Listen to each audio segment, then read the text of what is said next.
Hello दोस्तों, मैं उमा शंकर आपको अपना चैनल ट्रिकी बाई विश्वविद्या में स्वागत करता हूं। दोस्तों, आज मैं झारखंड बोर्ड परीक्षा 2023 का 12वीं क्लास का भूगोल का मॉडल सेट क्वेश्चन लेकर आया हूं, जो आप लोग को 28 मार्च को होने वाले एग्ज़ाम के लिए बहुत ही महत्वपूर्ण है।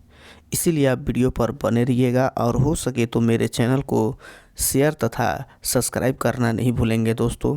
तो चलिए दोस्तों, आज मैं बताने वाला हूँ जियोग्राफी भूगोल का सब्जेक्टिव अर्थात उत्तर पुस्तिका वाले क्वेश्चन, जो आपके 28 मार्च को होने वाले एग्ज़ाम के लिए बहुत ही महत्वपूर्ण है, क्योंकि अब की बार 90 पार क्वेश्चन नहीं है बेकार।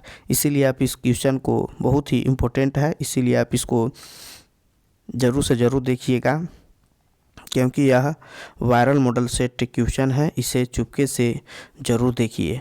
तो चलिए, क्या है उसके बारे में हम लोग बढ़िया से देखते हैं।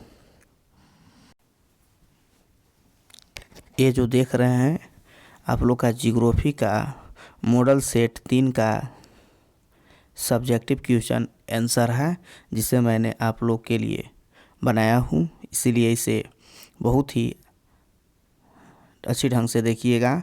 मैंने बहुत ही संक्षिप्त रूप में आपको यह परिभाषा दिया हुआ हूँ। तो चलिए देखते हैं। सबसे पहले हम लोग यहाँ पर पहला क्वेश्चन को देखते हैं। परिवहन को परिभाषित करें। अर्थात परिवहन सेवा सुविधाओं को कहा जाता है जिसमें व्यक्तियों तथा वस्तुओं को एक स्थान से दूसरे स्थान तक वाहन किया जाता है। इसके लिए व्यक्तियों, पशुओं तथा विभिन्न प्रकार की गाड़ियों का प्रयोग किया जाता है। तो परिवहन अर्थात होता है एक स्थान से दूसरे स्थान तक पहुंचाने वाला सेवाओं को परिवहन कहा जाता है। परिवहन का अर्थ होता है। इसके बाद अगला क्वेश्चन हम लोग देखते हैं। जनसंख्या घनत्व को परिभाषित करें। जनसंख्या घनत्व का डिफिनेशन हो जाता है प्रति वर्ग किलोमीटर क्षेत्रफल पर निवास करने वाले व्यक्तियों की संख्या को हम लोग जनसंख्या घनत्व कहते हैं। इसके बाद अगला क्वेश्चन होता है बाढ़ क्या है। अधिक वर्षा वाले या नदी की जल स्तर में वृद्धि होने पर जब कोई क्षेत्र जलमग्न न हो, बाढ़ कहा जाता है। बाढ़ एक प्राकृतिक आपदा है जिसके उत्पन्न होने से अपार जान माल की हानि होती है। इसके बाद अगला क्वेश्चन देखते हैं। मानव प्रवास से आप क्या समझते हैं। तो किसी व्यक्ति या व्यक्तियों की समूह द्वारा अपने निवास स्थान पर अस्थायी एवं अस्थायी परिवर्तन प्रवास का नाता आता है। अर्थात प्रवास, तो प्रवास एक स्थान से दूसरे स्थान तक के स्थान को ही प्रवास कहा जाता है। तो प्रवास 3 तरह से होता है, एक अस्थायी प्रवास, एक अस्थायी प्रवास, एक मौसमी प्रवास। अस्थायी प्रवास जो हमेशा के लिए होता है, जबकि अस्थायी प्रवास जो कुछ समयों के लिए होता है, और जबकि मौसमी प्रवास जो मौसम पर निर्धारित होता है। इसके बाद हम लोग देखते हैं खरीफ फसल क्या है। खरीफ फसल को जून जुलाई में बोया जाता है और सितंबर अक्टूबर में काटा जाता है। चावल, मक्का, मोटा अनाज, कपास, मूंगफली प्रमुख फसल है। तो इसका एक ट्रिक भी है। ट्रिक है जे ऑन मतलब खरीफ फसल को जून जुलाई में बोया जाता है, और ऑन मतलब होता है अक्टूबर और नवंबर माह में काटा जाता है। इसके बाद अगला क्वेश्चन हम लोग देखते हैं। साक्षरता से आप क्या समझते हैं। तो साक्षरता का मतलब होता है किसी भी राज्य में कितने प्रतिशत लोग शिक्षित रहते हैं या पढ़े लिखे हैं लोग रहते हैं, वहाँ की सामाजिक आर्थिक विकास कितना है, और वहाँ की महिलाओं की कितनी सुविधाएं उपलब्ध है। इसके बाद हम लोग देखते हैं स्वर्णिम चतुर्भुज से आप क्या समझते हैं। इसका आंसर हो जाता है केंद्र सरकार की राष्ट्रीय मार्ग विकास परियोजना के अंतर्गत देश के 13 राज्यों 4 महानगरों दिल्ली, मुंबई, कोलकाता तथा चेन्नई को 4/6 लेने वाले राजमार्ग से जोड़ा जाता है। इसके बाद अगला क्वेश्चन होता है परंपरागत ऊर्जा स्रोत का वर्णन करें। तो इसका आंसर हो जाएगा परंपरागत स्रोत कभी भी समाप्त हो सकता है। इसका उपयोग हम बहुत पहले से करते आ रहे हैं और यह सीमित है।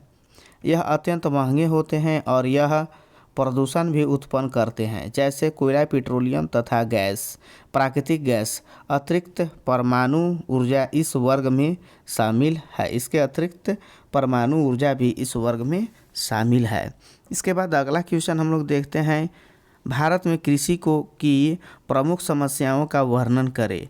तो भारत में कृषि विकास के लिए बहुत अधिक प्रयास किया जा रहा है, लेकिन संसार के विकसित देशों के तुलना में हमारे कृषि की उत्पादकता कम है। इसके लिए अनेक कारक जिम्मेदार है। पर्यावरण कारक, आर्थिक कारक, संस्थागत कारक, प्रौद्योगिकी कारक आदि। इसके बाद अगला क्वेश्चन देखते हैं प्रवास के परिणाम का वर्णन करें। इसका नंबर 1 हो जाता है आर्थिक प्रवास। स्थान परिवर्तन करने वाले प्रायः नौजवान ही होते हैं, जबकि बाल वृद्धि तथा दुर्बल आदि सभी पीछे रह जाते हैं। नौजवान लोग जिस देश से पहुँचते हैं उसे शक्तिशाली बनाकर उसका आर्थिक विकास करते हैं, जबकि बूढ़े, बच्चे एवं दुर्बल लोगों की कार्यक्षमता कम होने के कारण उनके अपने देश का आर्थिक विकास पिछड़ जाता है। इसके बाद दूसरा का पॉइंट होता है सामाजिक सांस्कृतिक परिणाम। जब कोई व्यक्ति या व्यक्तियों का समूह किसी जगह पर जाता है, यदि वे शक्तिशाली होते हैं या बहुत कम संख्या में होते हैं, तो वहाँ की संस्कृति और संस्कारों को बदल देते हैं। इसके बाद अगला देखते हैं जनसांख्यिकीय परिणाम। जिस जगह से लोग जाते हैं वहाँ की जनसंख्या घट जाती है और जहाँ वे जाते हैं वहाँ की जनसंख्या बढ़ जाती है।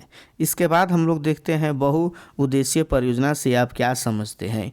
तो बहुउद्देशीय परियोजना उनको कहते हैं जहां नदियों की घाटियां पर बड़े बड़े बांध बनाकर अनेक प्रकार के लाभ प्राप्त किए जाते हैं, जैसे ऊर्जा, सिंचाई और पर्यटन स्थलों की सुविधा प्राप्त की जाती है।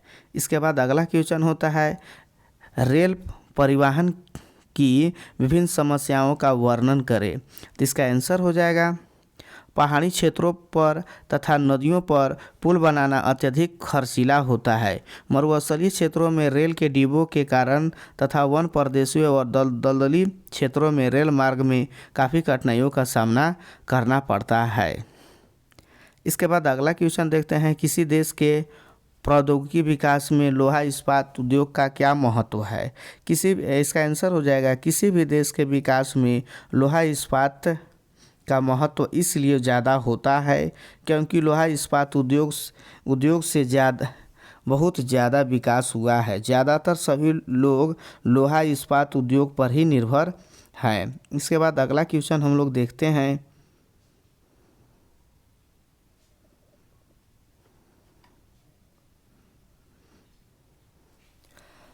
प्रदूषण एवं प्रदूषक के बीच में अंतर स्पष्ट करें। इसका आंसर हो जाएगा मनुष्य के वातावरण में हानिकारक जीवन नाशक विषैले पदार्थों के एकत्र होने को प्रदूषण कहते हैं, जबकि प्रदूषक के ऐसे पदार्थ होते हैं जो कि प्रदूषण फैलाने के लिए उत्तरदायी होते हैं, जैसे कार्बन मोनोऑक्साइड। इसके बाद अगला क्वेश्चन है जल प्रदूषण को प्रभावित करें। जल प्रदूषण के प्रमुख कारण क्या है। इसका आंसर हो जाएगा जब झीलों, नहरें, नदियों, समुद्र तथा अन्य जल निकायों में विषैले पदार्थ प्रवेश करते हैं और यह इनसे धुल जाते हैं अथवा पानी में पड़े रहते हैं या नीचे इकट्ठे हो जाते हैं, जिसके परिणाम स्वरूप जल प्रदूषित हो जाता है। अर्थात जल प्रदूषण का मुख्य कारण कल कारखानों से निकलने वाले विशिष्ट पदार्थों को जल में प्रवाहित कर दिया जाता है और बहुत से कचरे चीज़ों को पानी में डाल दिया जाता है, जिससे जल प्रदूषित हो जाता है। इसका कारण क्या है? तो नंबर 1 हो जाएगा आपका जल प्रदूषण के प्राकृतिक कारक। प्राकृतिक रूप से जल प्रदूषण भू संरक्षण अर्थात भू संक्षरण, पौधों की पत्तियां, ह्यूमस पदार्थ आदि जल में मिलने के कारण हवा में उपस्थित गैसों और धूल के कणों का वर्षा जल में मिलने से वर्षा जल प्रदूषित हो जाता है। इसके अलावा ज्वालामुखी से निकलने वाला लावा भी प्राकृतिक जल प्रदूषण का मुख्य कारण है। मनुष्य अपनी विभिन्न गतिविधियों के माध्यम से अनेक विशिष्ट पदार्थों को जल स्रोतों में विसर्जन करता रहता है और यही जल प्रदूषण का कारण बनता है। घरेलू अपमार्जक,